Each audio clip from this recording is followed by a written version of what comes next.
Estimado doctor Eduardo Carrera, el presente video tiene por objeto cumplir la tarea que ha sido establecida por usted en la materia de electiva 2, en lo que concierne a la elaboración de un video explicativo sobre los elementos de la admisibilidad probatoria. En dicho sentido, estimado doctor, realizo la explicación del caso en lo que respecta a los elementos de la admisibilidad probatoria. La admisibilidad probatoria, primero debo decir, estimado doctor, que esta se constituye em, en la facultad que tiene un administrador de justicia para determinar si es que la prueba es aceptada dentro de un proceso judicial. La prueba obviamente tiene que ser analizada por el juez y tiene que ser valorada para que pueda ser admitible. En dicho sentido, la prueba debe de cumplir con ciertos requisitos legales para ser admitidas. Dentro de los requisitos legales que debe cumplir la prueba tenemos el principio de pertinencia. Este principio de pertinencia nos indica que la prueba debe tener una relación directa con los hechos que son objeto del análisis, objeto de la denuncia o de la demanda. Tienen que estar estrechamente relacionados con el proceso judicial para que sean admitidos. Esto es importante en realidad porque evita que se realicen desviaciones a pruebas que no son relevantes dentro del caso. De esta manera se facilita la resolución eh, que va a realizar el juez. En los juicios no solamente se admiten pruebas que fortalezcan, solo se admiten pruebas que fortalezcan, perdón, eh, la pretensión o defensa cuando tengan una conexión lógica con los hechos del presente o del caso judicial. Otro de los principios también es el de la utilidad. Este principio exige que la prueba sea de real relevancia y de significativo análisis para el proceso. Con este principio lo que se busca es tener una acumulación de pruebas repetitivas que solamente retrasan los procesos o inclusive de pruebas que no tienen relación con el proceso.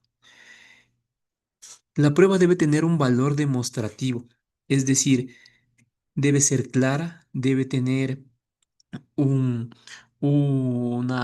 debe ser emitida por un ente competente o por una persona autorizada, como por ejemplo en el caso de accidentes de tránsito. Otro de los principios que tenemos también es el principio de conducencia. Este principio determina que la prueba debe ser adecuada, debe ser precisa y lo que busca es demostrar un hecho específico. De esta manera se garantiza, primero, la seriedad dentro del proceso y la fiabilidad de la prueba. Esto hace que se evite el ingreso de pruebas imprevistas o confusas.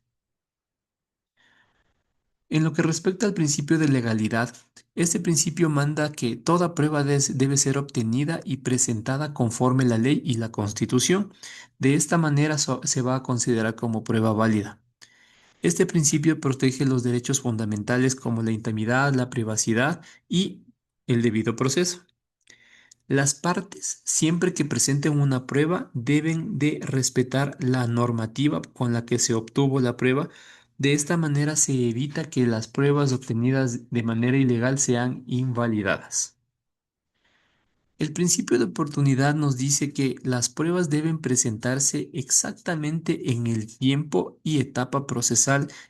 Esto en todos los parámetros o tiempos establecidos por la ley.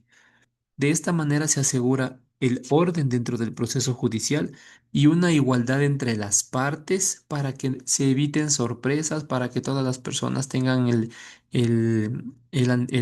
tiempo necesario para que pueda ser analizada y de esta manera no se afecta al derecho que tienen las personas para presentar y para defender. He preparado un ejemplo práctico en el que citamos un accidente de tránsito. Este dice que el señor Carlos Ortega demandó al señor Vicente López ya que ocasionó un accidente de tránsito porque el señor Carlos Ortega afirma que el demandado chocó su vehículo por conducir distraído. Durante este juicio, el demandante, el señor Carlos Ortega, como es la parte afectada, presenta las siguientes pruebas. Por ejemplo, para cumplir con el principio de pertinencia, presenta fotos del accidente e inclusive un video de una cámara de seguridad. En este caso, las pruebas son pertinentes primero porque tienen que ver exactamente con el objeto de análisis, que es el accidente de tránsito, tienen una relación directa para la verificación del choque y ayudan a demostrar cuál fue el motivo por el cual ocurrió el choque. Sobre el principio de utilidad, el señor Carlos Ortega presenta un informe mecánico que muestra todos los daños que sufrió su vehículo debido al accidente de tránsito ocasionado por el conductor que manejaba de manera distraída. Sobre el principio de conducencia, el afectado presenta certificados médicos, ya que con estos certificados él puede demostrar cuál fue su afectación que tuvo en su estado de salud. Por ejemplo, si es que presentase un simple testigo de un comentario, este no tendría el mismo valor que la prueba, el certificado médico entregado en la carga de prueba. En lo que respecta al principio de legalidad, el video que fue presentado por el señor Carlos Ortega fue obtenido de manera autorizada. No se violó la privacidad de nadie para obtener este video. De esta manera la prueba se constituye legal. En el video, si es que el video hubiese sido conseguido sin la autorización, si de manera ilegal hackeando sistemas o cámaras de seguridad, esta prueba podría rechazarse por parte del juez. En lo que respecta al principio de oportunidad, el señor Carlos Ortega presentó todas las pruebas dentro del el plazo que fijó el juez antes de la audiencia. Si es que la víctima hubiese intentado entregar nuevos documentos fuera del tiempo, el juez no puede admitirlos porque no cumplen con el principio de oportunidad. Con todas estas pruebas, el señor Carlos Ortega, presentadas por el señor Carlos Ortega, pues el juez realizó su análisis o realizará su análisis dentro del marco de la normativa legal, verificando qué pruebas cumplen con los requisitos para ser consideradas, para ser admitidas, y de ser el caso, las aceptará. Y todas las pruebas que son aceptadas pasan por un proceso de valoración para que se emita la sentencia respectiva. Muchas gracias, estimado doctor. Esta ha sido mi presentación. Muchas gracias.